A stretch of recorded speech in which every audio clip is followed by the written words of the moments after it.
começando mais um episódio do Céu Cubo Podcast, nosso podcast aqui do CRI Guarulhos. E bom, eu sou a Juliana e os meus 3 Cs de hoje são compreensão, convicção e coerência.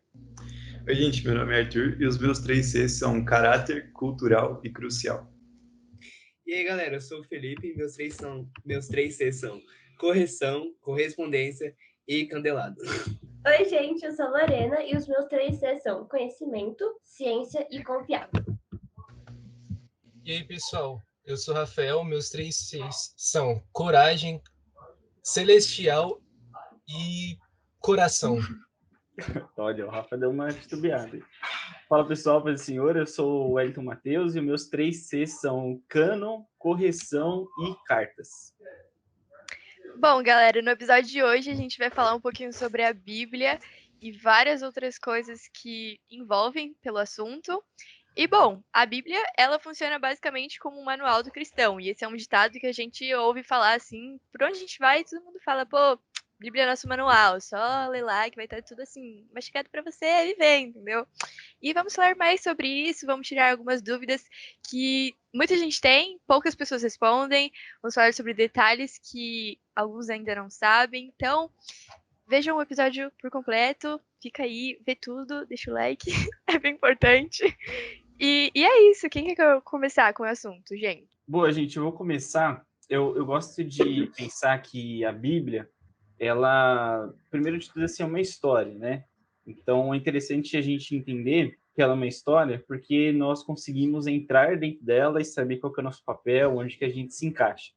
Mas, basicamente, o que a gente vai defender hoje aqui e vai provar, de acordo com o que a Bíblia mesmo diz, é que ela é a palavra de Deus, que não tem nenhum erro e que tudo aquilo que a gente tem em mãos é exatamente o que Deus quer que nós tenhamos e é o que a gente precisa. Então, a Bíblia, assim, ela é uma carta de amor de um bom pai para os seus filhos. Então, Deus ele queria contar uma história para a gente, a nossa história, e ele fez isso através da palavra dele. Sim, muito interessante. E, bom, não se esqueçam que a gente tem o nosso versículo do episódio, e o nosso versículo do episódio, ele é baseado em todas as palavras que a gente falou no começo, os nossos famosos 3 Cs. Então, já comentem aí qual o versículo que vocês acham que é, qual que vocês estão especulando aí, as dicas estão muito boas. Então, é isso. E, bom, continuar agora falando sobre Bíblia. O Matheus deu uma ótima introdução aí pra gente. E a primeira pergunta que eu deixei aqui em aberto para todo mundo responder é: como é possível acreditar que a Bíblia é verdadeira? Então, Julie, a gente tem várias formas, assim, de acreditar que a Bíblia é verdadeira, mas, assim, a principal delas, e eu acho que como que eu posso dizer? Acho que o principal intuito da Bíblia é que, assim, ela não foi escrita para ela ser provada que ela é real. Quando a gente vê a Bíblia, a gente parte de um princípio que tudo que tá lá é verdade. Então, primeiro de tudo, a gente tem que ter fé que o que está lá escrito é verdade e que é a palavra de Deus, inspirada por ele. E aí, para falar sobre isso, eu separei 2 versículos. O primeiro é 2 Timóteo 3,16, que diz assim: toda escritura é inspirada por Deus, útil para ensino, para repreensão, para correção e para instrução na justiça. E o outro versículo é João 17,17, que fala assim: santifica-os na verdade, a tua palavra é verdade. Que quem disse isso foi Jesus, quando ele estava fazendo a sua oração pelos seus discípulos. Muito legal, Lolo. Eu acho que, puxando disso do que você falou, uma forma muito boa para a gente saber que a Bíblia ela realmente veio de Deus e é verdadeira, a gente crer nisso, e uma razão muito simples é que Jesus disse isso para nós. E aí, poxa, Jesus, né, o Criador, Deus, afirmou para nós que a Bíblia é a palavra de Deus. E aí tem um versículo muito legal que ele fala isso, é João 10:35. Eu vou ler só a parte que ele fala o seguinte: sabemos que as escrituras sempre dizem a verdade. E aí, numa tradução um pouco mais antiga, uma versão, né, fala o seguinte: a palavra de Deus foi dirigida e a escritura não pode ser anulada. Então, assim, todo mundo que diz que a Bíblia não é a palavra de Deus, ou diz que a Bíblia comete alguns erros, não é inerrante, a pessoa simplesmente cancela o que o próprio Jesus, que é o assunto principal da Bíblia, disse. Então, essa parte de crer realmente é essencial. E aí, a gente tem uma evidência interna, que é uma coisa que a gente vai falar um pouquinho daqui a pouco, do próprio Jesus falando: olha, a palavra de Deus é realmente verdadeira e ela não pode ser anulada, ela sempre vai falar aquilo que é certo. E é bastante interessante, assim, que na vida de Jesus, ele usou muito a palavra de Deus e provou para a gente que ela tem efeito prático, né? No mundo real ela é verdade. Quando ele estava sendo tentado por Satanás no deserto, ele falou 3 vezes está escrito, usando, né, textos do Antigo Testamento. E também na cruz, né, antes de morrer, as últimas palavras dele também foram palavras que estavam na Bíblia. Quando ele fala, Deus meu, por que me desamparaste? Ele está recorrendo lá aos Salmos. Então, o nosso líder maior, Jesus, disse que a Bíblia é a palavra de Deus, que é perfeita, e a gente não pode de jeito nenhum negar isso. Sim, sim. E falando sobre as evidências internas, né? Como você falou aí em Salmos, muitas das coisas que Jesus fez, na verdade, ele estava respaldado no Velho Testamento, né? E falando também sobre as evidências que não estão na Bíblia, que estão por fora da Bíblia, a gente pode falar que eu anotei, a gente pode falar sobre a física da Arca de Noé. Eu peguei um estudo que um grupo de engenheiros navais lá nos Estados Unidos pegaram todas as medidas que estão na Bíblia e eles provaram que a Arca aguentaria, né, um grande dilúvio e aguentaria também colocar o peso de um casal de cada animal, né? A gente pode também falar sobre as paredes do rei Salomão, que foram encontradas numa escavação há um pouco tempo atrás, e sobre a cidade da Primavera, que também foi encontrado em uma escavação. Sim, com isso nós vemos que, tipo, muitas histórias que nós aprendemos e ouvimos, muitas delas as pessoas procuram a realidade em fatos históricos, em comprovações no tempo, dizendo, tipo, o que aquilo pode ter feito, como em guerras que nós temos acontecimentos, filmagens e até próprias marcas do tempo mostrando que aquilo de fato aconteceu. Até pessoas que nasceram depois, muito depois daquela época, eles aprendem sobre aquilo. A Bíblia é mais como se fosse isso, né? A gente aprende desde que nasce as histórias dos nossos passados, nossos antigos, e aprendemos com os erros deles e também contando as histórias que ouvimos deles. Verdade, gente. Inclusive, uma das evidências também que eu já ouvi falar bastante é sobre a pedra que acharam que estava escrito sobre Pôncio Pilatos e tal. E, tipo, a primeira evidência física, assim, sobre a existência de um personagem bíblico. E é muito engraçado, porque as pessoas, elas duvidam muito, muito, até chegar ao ponto de realmente ter alguma coisa escrito. E a pessoa conseguindo ver, tocar, se não for real, tipo, tão físico, as pessoas vão duvidar até dizer chega, entendeu? Muito, muito estranho que as pessoas façam isso. E disso das pessoas, né? Que tem pessoas que acreditam só de ver ali na internet algo e já acredita plenamente no que está vendo, e tem outras que vão a fundo, pesquisam muito, até ter a comprovação. Eu acho legal a gente, por exemplo, tem Lucas, né? Lucas era alguém muito chegado aos apóstolos. Aí, então, uma coisa interessante da gente pensar é que, assim, Jesus, na vida dele, ele afirmou que o Antigo Testamento tinha autoridade como palavra de Deus e ele prometeu o Novo Testamento. E ele prometeu que isso viria dos apóstolos, que também eram profetas, né? Pessoas que transmitiam a mensagem de Deus. E esses apóstolos, eles tinham pessoas que eram muito próximas a eles, que podiam escrever alguns livros, e esses livros, então, se tornarem parte da Bíblia Sagrada mesmo. E aí um desses muito próximos a um apóstolo, que era um discípulo de Jesus, alguém que andou, que viu Jesus, era Lucas. E Lucas, ele mostra para nós que ele fez uma pesquisa muito detalhada, e tipo, ele não inventou o que estava escrevendo, né? Ele começa, Lucas, o livro dele, falando o seguinte: tendo, pois, muitos aprendido por em ordem e narração dos fatos que entre nós se cumpriram, segundo nos transmitiram os mesmos que presenciaram desde o princípio e foram ministros da palavra, pareceu-me também a mim conveniente descrevê-los a ti. E aí ele continua. Mas assim, ele mostra que tipo, ele não inventou, né? Ele perguntou aquilo para os apóstolos, ele pesquisou, ele entrevistou muitas pessoas. E era interessante que ele pesquisava pessoas tanto que concordavam com os ensinos de Jesus, quanto pessoas que não concordavam.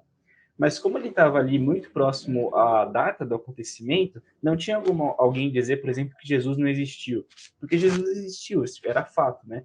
E em outros momentos da Bíblia a gente vê muito os apóstolos, quando eles estão escrevendo uma carta, por exemplo, para alguém que é contra a igreja e tal, que não acredita que Jesus ressuscitou, eles falam, olha, nós sabemos, por exemplo, que Jesus existiu, que fez muitos milagres, e vocês também sabem. Eu acho isso muito legal, porque eles estão falando, olha, a gente não é um grupinho escondido que só a gente viu Jesus, vocês também viram.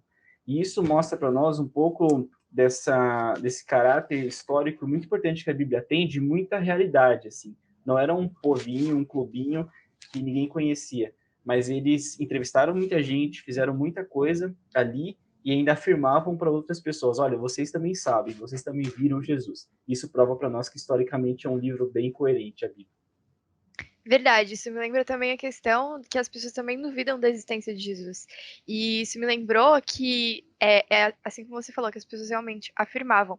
E realmente, em nenhum momento a gente viu, não tem nenhuma comprovação de pessoas que falaram, não, Paulo tá mentindo. Ele realmente não viu Jesus, Jesus não existiu, isso é coisa da cabeça dele. Não, em nenhum momento a gente viu isso. A gente viu pessoas, sei lá, duvidando, por exemplo, da ressurreição, dos milagres que Jesus fazia, mas da existência dele, ninguém nunca duvidou. Júlia, muito bom também o que você comentou sobre as pessoas que têm muita dúvida sobre o Evangelho e todas as coisas que são comentadas na Bíblia.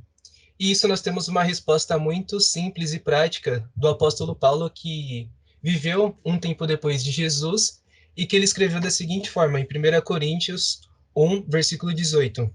Pois a mensagem da cruz é loucura para os que estão perecendo, mas para nós que estamos sendo alvo é o poder de Deus. Então, ou seja, a Bíblia, como a Lolo disse, não é um livro de você se ler normalmente.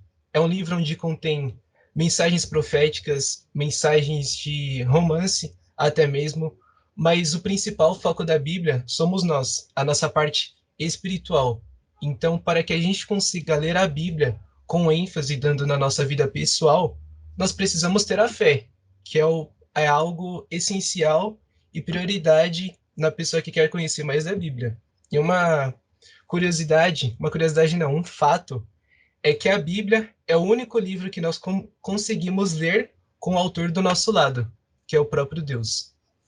Então, como eu e o Rafa falamos, né, a gente tem que ter fé para ler a Bíblia, mas para muitas pessoas, só a fé não basta, que é, por exemplo, o caso dos ateus. Eles sempre estão recorrendo à ciência para invalidar a nossa fé, para refutar a Bíblia. Mas agora, vamos jogar aquela cartinha de reverter do Uno e vamos usar a ciência para comprovar a Bíblia. É sobre o livro de Jó. O livro de Jó é um dos livros mais antigos da Bíblia. A gente não sabe quem escreveu ao certo, e algumas especulações falam que pode ter sido Moisés, o rei Salomão, o José, governador do Egito, ou Eliú, que é um dos amigos de Jó que aparece na história. Se a gente for considerar esses 4 como potenciais escritores, a gente vai ter uma data do livro de Jó entre o século X a.C. ao século VI a.C. Então, chutando bem alto, esse livro tem mais ou menos uns 3.000 anos. E nesse livro tem algumas passagens que citam alguns conceitos científicos que só foram descobertos muito recentemente. Então, eu trouxe 2 exemplos aqui. O primeiro está em Jó 26:7, que diz assim: Deus estendeu o céu sobre o vazio e suspendeu a terra por cima do nada. Nessa passagem, se a gente for pensar pelo lado científico, o autor está falando sobre a gravidade, quando ele fala que a Terra foi suspensa sobre o nada, né? A força da gravidade é que está sustentando. E esse conceito só foi formulado, na verdade, em 1687, por Isaac Newton. E o outro exemplo está em Jó 28:5, que fala assim: o alimento cresce na superfície, mas abaixo dela a terra é derretida como que por fogo. Hoje em dia a gente sabe que a Terra não é feita só pela superfície que a gente vive, sabe? As árvores, essas coisas. A gente sabe que a Terra é composta por 3 camadas: a crosta, o manto e o núcleo. O núcleo é basicamente um lago de fogo no centro da Terra, que no caso é o que o autor de Jó quer dizer aqui. Debaixo da Terra ela é derretida como que por fogo. Mas na verdade, o núcleo, o centro da Terra, só foi descoberto em 1936. Ou seja, a gente consegue ver aqui que a Bíblia traz alguns conceitos que a humanidade inteira só foi descobrir muito tempo depois que foi escrito na Bíblia. por exemplo, na época que o livro de Jó foi escrito, as pessoas acreditavam que a Terra era plana e que, sei lá, o Sol e a Lua eram do mesmo tamanho. Mas a gente vê um conhecimento muito avançado para a época nos livros do Antigo Testamento. E isso só pode ser explicado com o próprio Criador inspirando esse conhecimento. Gente, A eu Bíblia achei é o livro incrível. acima Pode do tempo dele. Eu achei incrível, porque assim, se essas coisas que estão na Bíblia há muito tempo, e como a Lua disse, foi praticamente, aproximadamente 3.000 anos atrás, eu fico pensando, será que tem mais coisa pra gente saber ainda no futuro? Uma boa. Sim. Sim, sim. Vamos pesquisar. E falando sobre conhecimento científico, né? Se não fosse pela Bíblia, a gente não teria lá as primeiras igrejas católicas e tudo mais, e aí não teria a formação das universidades, que foram responsáveis por muito conhecimento de hoje em dia. Então, a Bíblia, assim, além disso, é responsável por muita maioria das coisas, na verdade, que a gente vê hoje em dia, né? Isso é Muito muito bom, legal, porque a Bíblia, ela, tipo, não é um livro científico, né? E nem se propõe a ser. Mas tudo que ela afirma sobre ciência é sempre certo. Isso é muito interessante. Tudo, tipo, sobre ciência, sobre história, sobre biologia, como vocês comentaram. Sempre que ela afirma alguma coisa, é verdadeiro. E aí eu queria trazer uma contribuição aí das descobertas e tal. O Einstein, se todo mundo conhece o Einstein, né? Ele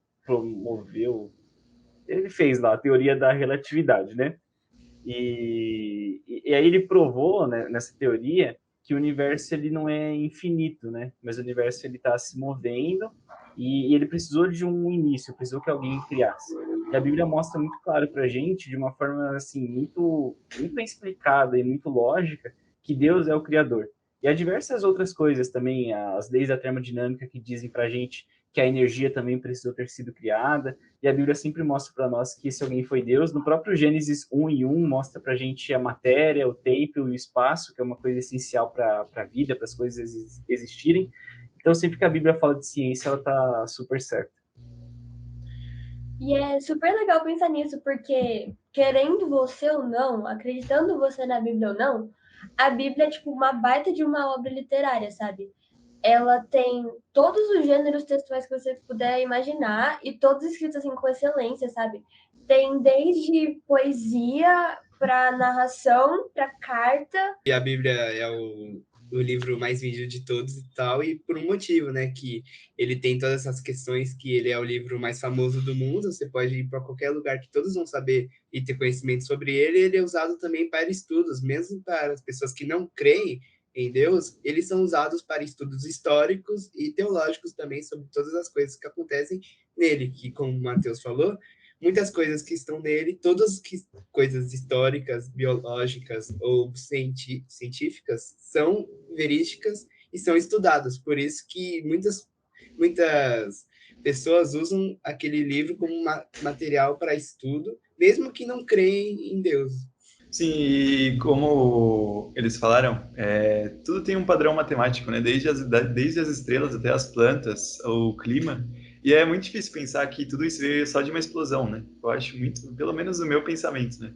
Eu acho muito complicado tentar resumir tudo isso a só uma explosão que deu tudo certo, sabe? Seria Eles uma falam chance que muito pequena de, tipo, ter dado tudo certo do jeito que deu certo, sabe? Se a gravidade, sei lá, se o nosso planeta estivesse um pouquinho para cima, a gente estaria passando frio, que o sol não ia chegar direito, ou se estivesse um pouco para baixo, a gente já tá queimando. É muito, muito doido. Tem uma...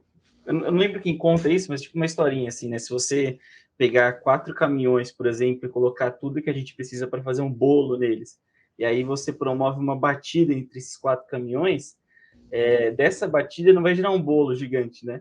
Então é difícil a gente imaginar a mesma coisa para o universo. Sim. E mesmo que o pessoal defende os milhões de anos e tal, a gente não sabe também, de acordo com a Bíblia, se os dias são literais, se Deus demorou 24 horas, ou se também foi eras, ou muitos anos. Isso a gente não vai saber, e também não é o foco da questão, porque Gênesis fala sempre Deus criou nessa parte criativa, uma mente brilhante por trás de tudo que acontece, e aí a gente vê toda essa ordem e tal que vocês falaram, isso é muito legal. Sim, a forma como tudo interage, né? Tudo muito perfeito.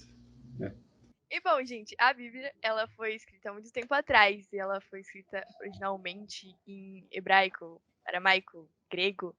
E muitas pessoas não querem acreditar nela por justamente ela ter sido escrita por homens. Vamos falar mais um pouco sobre isso. Ah, não, interessante essa questão que ela falou de que a Bíblia foi escrita por homens e que as pessoas não acreditam muito nisso. Só que a questão que a gente pode colocar em pauta também é a teoria do Big Bang também foi formulada por homens. Então, de certa forma, como que elas não acreditam também na Bíblia? Aí, o Rafa colocou lenha na fogueira. Muito bom. Gente, falando sobre a Bíblia, aí do Big Bang, aí deixo com vocês que manjam das ciências, mas o processo de escrita dela é chamado de inspiração. Isso é uma coisa muito importante para a gente entender. Além do versículo que a Lolo leu no começo, que é 2 Timóteo 3:16, tem um outro muito importante para a gente sobre isso, que é 2 Pedro 1:21, que fala o seguinte: porque a profecia nunca foi produzida por vontade de homem algum, mas os homens santos de Deus falaram inspirados pelo Espírito Santo. Então, a ideia aqui da inspiração é que Deus é a fonte de tudo aquilo que foi dito na Bíblia. E aí tem algumas coisas importantes para a gente entender. A palavra que é traduzida como inspirado, inspiração, significa ser levado junto. Então, é como um navio que é levado pelos ventos de alguma coisa. E aí, a Bíblia não foi escrita com Deus ditando as palavras no ouvido dos autores, e nem com os autores, assim, em momentos aleatórios da vida deles, querendo escrever alguma coisa. Tem um livro que é chamado de Respostas aos Céticos, escrito pelo Norman Geisler, da CPAD, e esse livro é muito bom. E ele fala um negócio que eu queria ler para vocês, que eu achei bem legal. Ele fala o seguinte: neste processo de escrita pela inspiração, o escritor humano é visto como alguém que recebeu uma revelação e participa ativamente do registro dessa revelação, enquanto Deus dá a revelação e supervisiona o registro da mesma. A ideia aqui é a seguinte, é que a mensagem vem totalmente de Deus, e é papel do escritor escrever aquilo nas palavras que ele possui, de acordo com a cultura dele, de acordo com o tempo dele. Mas tem uma ilustração de um autor, que eu esqueci o nome dele agora, mas ele fala o seguinte, que Deus, ele tem a mensagem que ele quer transmitir e ele vai usar alguém para escrever isso. Se é profecia, tem que estar escrito, né, também. E aí, Deus, ele vai inspirar essa pessoa e em alguns momentos ele vai revelar. Por exemplo, para Moisés, Moisés não estava lá no dia da criação, né? Moisés não sabia que o Espírito pairava sobre a face do abismo e tal. Então, Deus revela isso, Deus traz essa mensagem, mas Deus não fala para ele, olha, põe um ponto final aqui, põe uma vírgula aqui. Ele vai escrevendo conforme a cultura dele, conforme aquilo que ele sabe, mas no fim do dia, esse autor diz que quando Deus olha para o texto escrito, Deus ele pensa, é exatamente isso que eu teria escrito. Então, a mensagem é supervisionada por Deus e nem uma vírgula do que está ali está fora da vontade de Deus. E para a gente notar esses aspectos humanos na escrita da Bíblia, a gente precisa entender algumas coisas interessantes. Primeiro, a Bíblia ela é escrita de nós olhando para Deus a partir de uma perspectiva humana. E o nome disso é antropomorfismo. E qual que é a ideia desse antropomorfismo? É que a gente coloca, de alguma forma, em Deus aspectos humanos. Então, tem um versículo, Isaías 59, lá no capítulo, fala o seguinte: eis que a mão do Senhor não está encolhida para que não possa salvar, nem o seu ouvido agravado para não poder ouvir.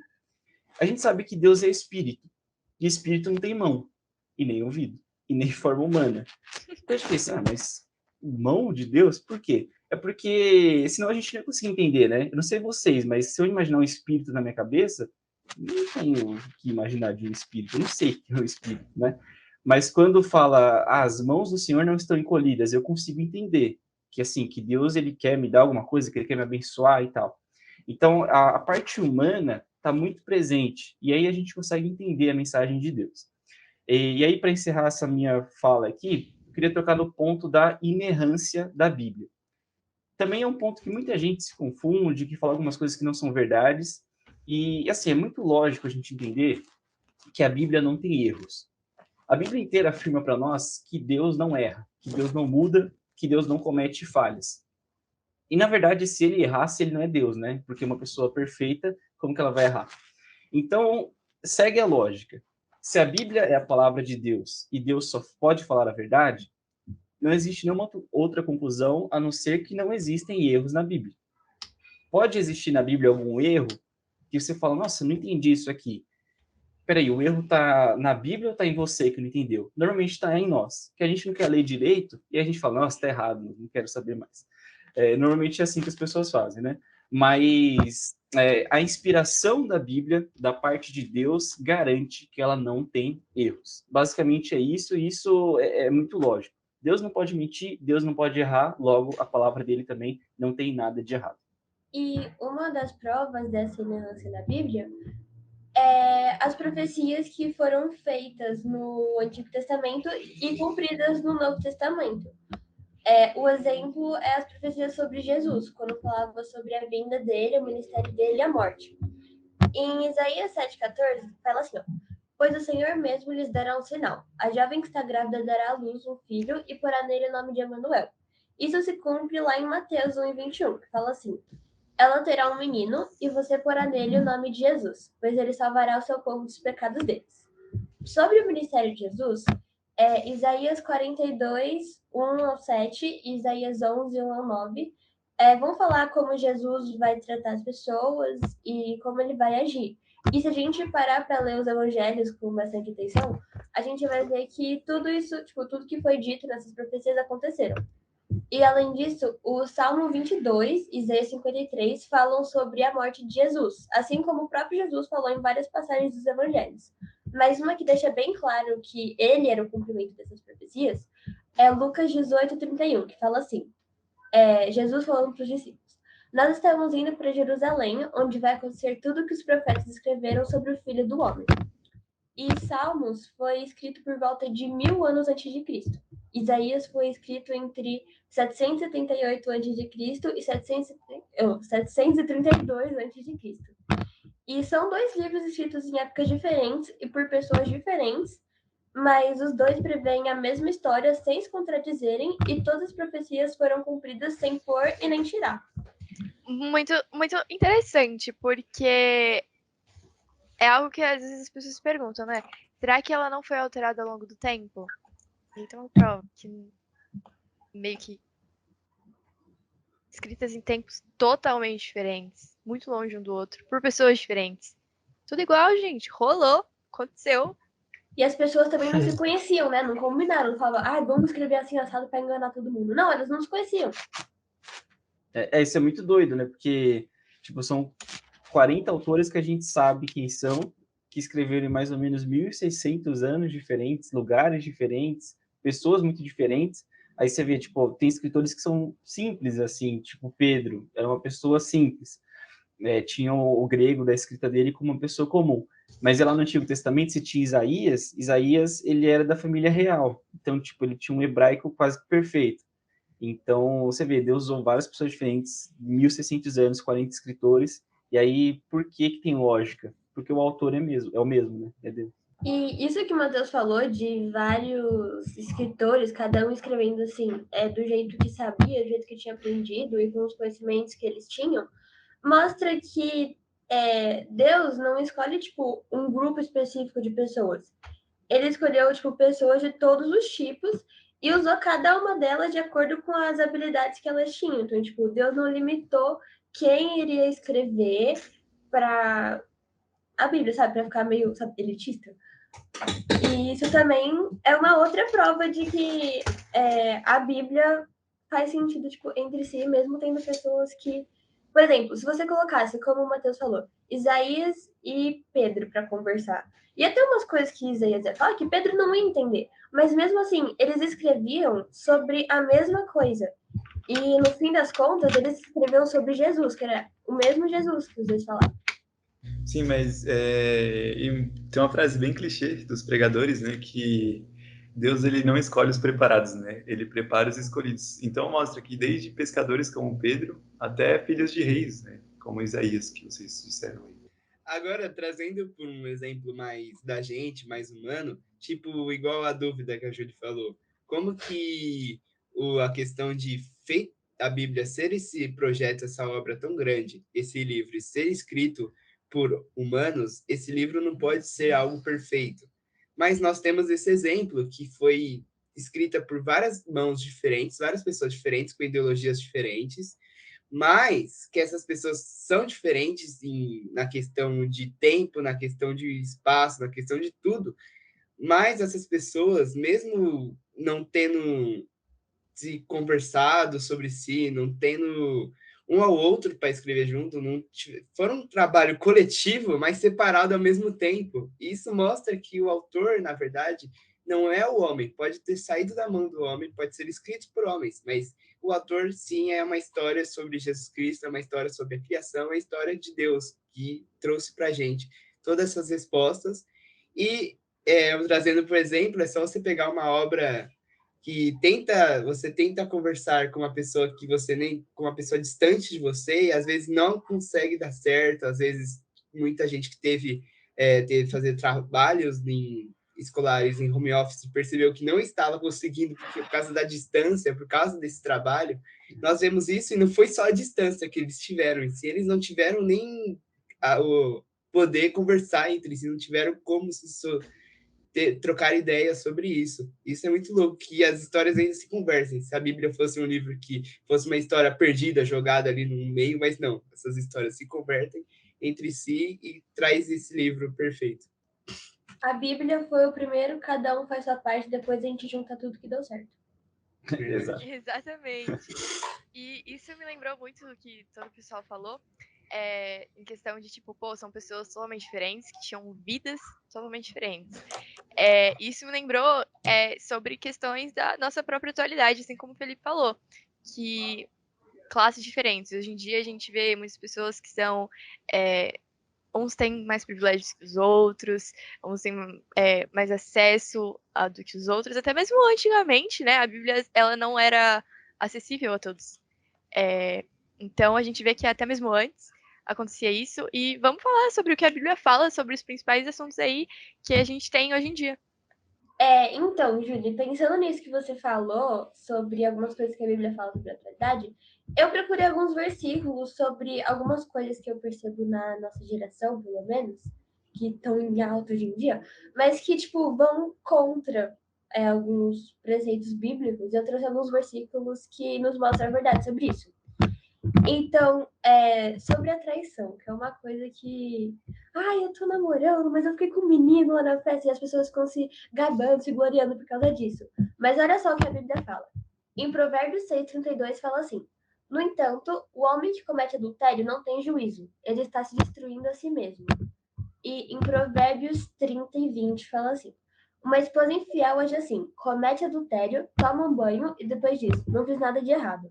Isso é muito o que acontece hoje em dia, sabe? As pessoas fazem essas coisas de errado, tipo, passa pano, sabe? Coloca embaixo do tapete e finge que não aconteceu, mas a consciência deve dar uma pesada. Sobre bebidas, sabe? Bebidas alcoólicas, que agora você vai em qualquer caixinha de criança e tem, né? Provérbios 21 fala assim: quem bebe demais fica barulhento e caçador dos outros. O escravo da bebida nunca será sábio. E sobre más amizades e más companhias, a Bíblia nos alerta em Provérbios 22:24, não faça amizades com pessoas grosseiras ou violentas. Provérbios 22:25, não se associe com quem vive de mau humor, nem ande em companhia de quem facilmente se ira. Do contrário, você acabará imitando essa conduta e cairá em armadilha mortal. E 1 Coríntios 15:33, não se deixe enganar. As más companhias corrompem os bons costumes. Mas então, Lu, como você estava falando, a gente pode falar também sobre um pouco de saúde mental, que um exemplo de um personagem da Bíblia que teve problemas de saúde mental foi Elias, né? Que ele teve um momento que ele se achou inútil, e aí, então ele se escondeu na caverna, né? Até que Deus apareceu para ele e mostrou para ele o real propósito dele. A gente pode falar também sobre intolerância, que Jesus foi um dos caras, assim, acho que mais intolerantes que já passaram pela Terra. Mais tolerantes. Porque como na vez que o pessoal lá ia apedrejar a mulher que foi pega em adultério, que ele disse, né, que quem nunca pecou atire a primeira pedra, ele mostrou que o quanto ele é, na verdade, amor, né? Em todas as vezes, assim, ele sempre foi, acho que a definição, assim, foi amor. Bom, gente, muito interessante do que vocês falaram. E o que me, me deixa com dúvida é que todas essas coisas, elas têm, de uma certa forma, são esses assuntos que têm mais visibilidade atualmente. E elas estão escritas na Bíblia, que é um livro antigo. E como é que a gente sabe que ela é totalmente original, que ela não foi alterada ao longo do tempo? E tem uma curiosidade muito interessante que a gente vai falar agora sobre o cânon. Então, o cânon, na verdade, é um conceito bem antigo, uma palavra bem antiga. O cânon é um empréstimo semítico de junco, que depois de um tempo ele passou a significar vara de medir, depois significou regra ou norma, e a partir do século IV, o cânon foi considerado conjunto de documentos colocados na Bíblia. E esse conjunto, hoje em dia, ele tem 66 livros que compõem ele todo, né? E aí o Edson Matheus vai falar um pouco mais pra gente sobre. Legal. O Arthur, em cima do que você falou, tem muita crítica, né, acerca disso. E aí tem até um romance famoso que é o Código da Vinci. Acho que todo mundo conhece, né? E tem uma parte dele lá que fala acerca da Bíblia. E eu vou até ler para dar uma pimentada aí na nossa discussão. Ele fala o seguinte: a Bíblia é um produto do homem, meu querido, não de Deus. O homem criou a Bíblia como um registro histórico. A história nunca teve uma versão definitiva do livro. A Bíblia, como conhecemos hoje, foi arranjada pelo imperador romano pagão Constantino, o Grande.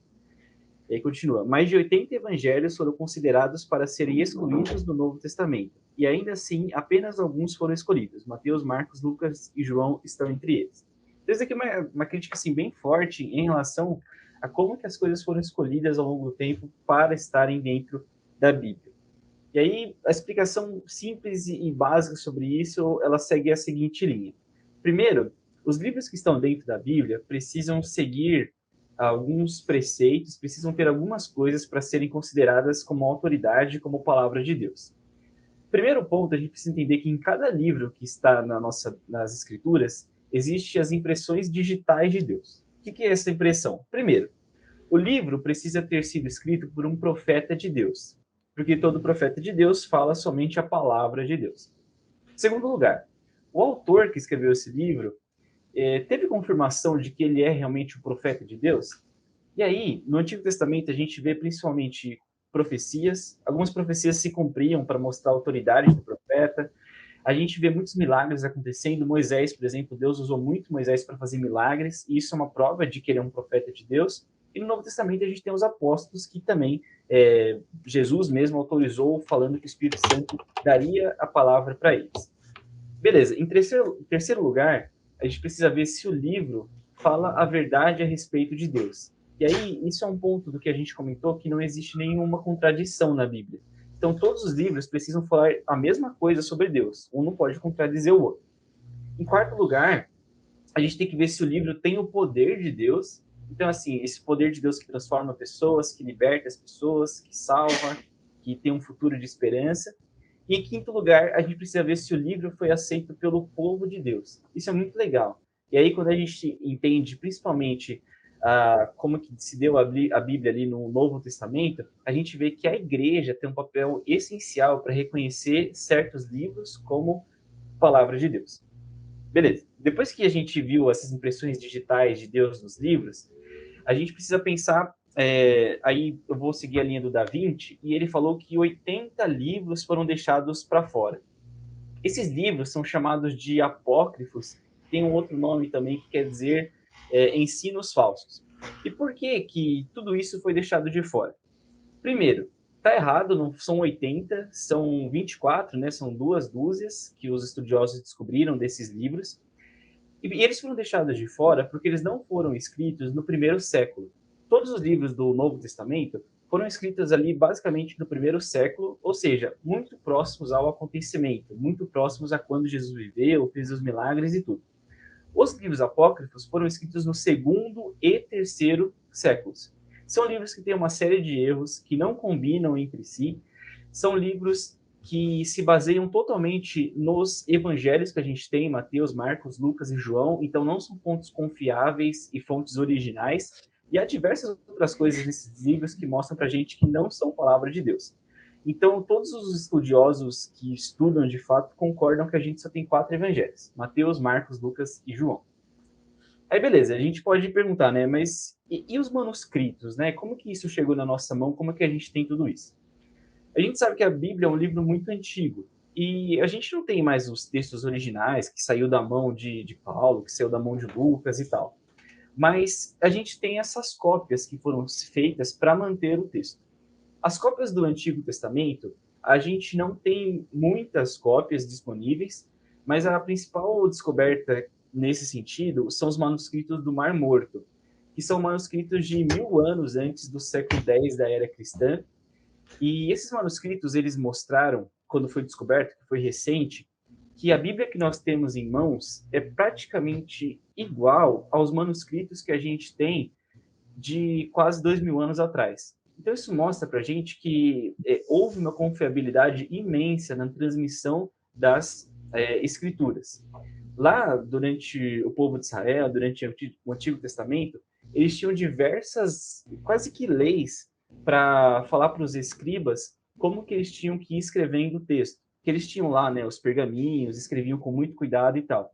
E assim, eles tinham um cuidado imenso para fazer esses manuscritos. Eles contavam o número de linhas, o número de palavras em cada linha.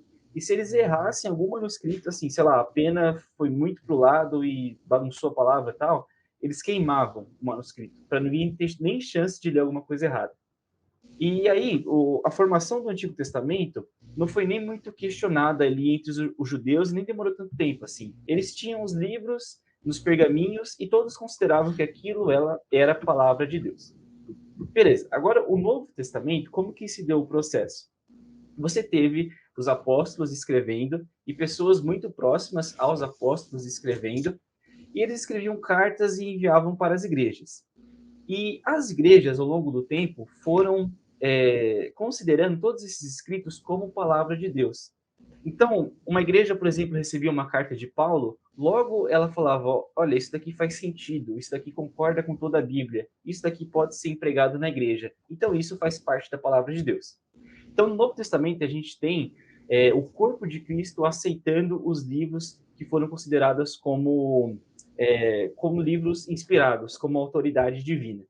E aí que eu comentei para vocês, né? Esses livros sempre foram escritos muito próximos ao acontecimento, que era ali a vida de Jesus e o começo da igreja. Esses livros foram escritos com bastante confiabilidade histórica, sem inventar histórias, como foram os livros apócrifos.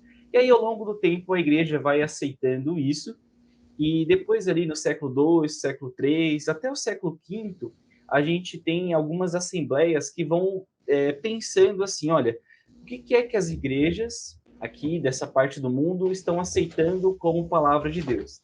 Aí eles falam, olha, eles aceitam os evangelhos como palavra de Deus, aceitam as cartas de Paulo, aceitam as cartas de Pedro. E aí eles vão juntando isso e formam o que o Arthur falou, que é o cânon. Então é importante a gente entender isso, que as assembleias que aconteceram, os concílios e as pessoas que definiram alguns cânones bíblicos, eles não impuseram isso para a igreja. Eles não falaram, olha, tem que ser isso e ponto final. Eles simplesmente reconheceram o que Deus já estava fazendo nas igrejas, que era o quê? As igrejas estavam reconhecendo alguns livros como palavra de Deus. Isso é uma coisa interessantíssima e muito importante a gente entender. Não era imposição, era simplesmente o reconhecimento do que as igrejas já estavam aceitando como palavra de Deus. Aí, então, ali no século V, a gente tem a definição do cânon aí, que são esses 66 livros. Algumas Bíblias, a Bíblia Católica, por exemplo, tem mais livros do que a nossa Bíblia, só que esses livros foram incluídos lá depois do ano 1500. E por que está errado a inclusão desses livros? Porque esses livros, primeiro, não foi a comunidade para o qual eles eram destinados primariamente que escolheram. Então, a Bíblia foi destinada primariamente ali para os judeus, não para o que estava na Europa, né? Então, não faz sentido esse pessoal escolher o que tem que estar na Bíblia ou não. A base foi escolhida errada, foi escolhido muito tempo depois dos acontecimentos realmente serem efetivos. Então, isso é um pouco do que prova para a gente do que a Bíblia que a gente tem nas mãos, com 66 livros, está correta. E aí, gente, é uma coisa que é incrível. Para a gente ter certeza que o Novo Testamento é realmente muito próximo ao original que a gente tem, e o que a gente tem não difere nada do que Deus queria falar, é que existem cerca de 5.800 manuscritos do Novo Testamento, e a maioria deles data do 1º século. Então, quer dizer assim, é quase que o autor escreveu e veio alguém, copiou e guardou esse manuscrito. Então, mostra para a gente que a informação é muito fiel. Aí a gente pensa, beleza, 5.800, e os outros livros antigos, os escritos de Platão, etc. O segundo livro da história, que tem mais cópias, que tem mais manuscritos, é Ilíada, que foi escrita por Homero. E esse livro tem 643 cópias. Então, tipo, o Novo Testamento tem 5.800 e esse livro tem 643. E aí, fora esses manuscritos em grego, existem mais de 19.000 cópias de traduções para outras línguas. E, assim, no total na Bíblia, a gente tem quase 25.000 cópias do Novo Testamento. Então, que foram escritas muito próximas, realmente, aos textos originais. E aí, isso mostra para a gente que, assim, historicamente, a confiabilidade do que nós temos em mãos é gigante. E pode ser, sim, que às vezes, sei lá, alguma palavra, alguma coisa vai divergir do que foi escrito originalmente? Pode ser. Mas o importante é que o conceito não difere. Você não tem uma doutrina diferente, sei lá, se a gente tivesse original, a gente ia descobrir que Jesus não é Deus. Não, isso não ia acontecer. Porque todos os manuscritos mostram para a gente exatamente a mesma coisa. Então, a confiabilidade histórica é gigantesca, é inquestionável. E aí eu concluo esse pensamento todo com o que o Norman Geisler fala. Ele fala que a Bíblia que está em suas mãos é Deus falando com você. Então, ela é historicamente confiável, e aí eu acho que basta para a gente agora ler, estudar e confiar na Bíblia como a palavra que também transforma as nossas vidas. E foi isso, gente, o episódio de hoje. Se você ficou até aqui, ouviu tudo que a gente teve para falar, muito obrigada. Então, já deixa o like, se inscreve no nosso canal. Temos também muitos outros conteúdos muito legais no nosso canal. Temos o Creu Alerta, então vê nossas edições também. Segue a gente nas nossas redes sociais, a gente está no Instagram, a gente está no Spotify, temos playlist no Spotify também. E é isso, pessoal. Espero muito que vocês tenham gostado. O nosso versículo do episódio vai ser divulgado lá no nosso Instagram, por isso que você tem que seguir a gente. E é isso, aguardem o próximo episódio. Deixem o que vocês acharam aí nos comentários. E comentem qual versículo que vocês acham que é. Até a próxima. Tchau pra vocês. Deus abençoe. Tchau, gente. Tchau, gente.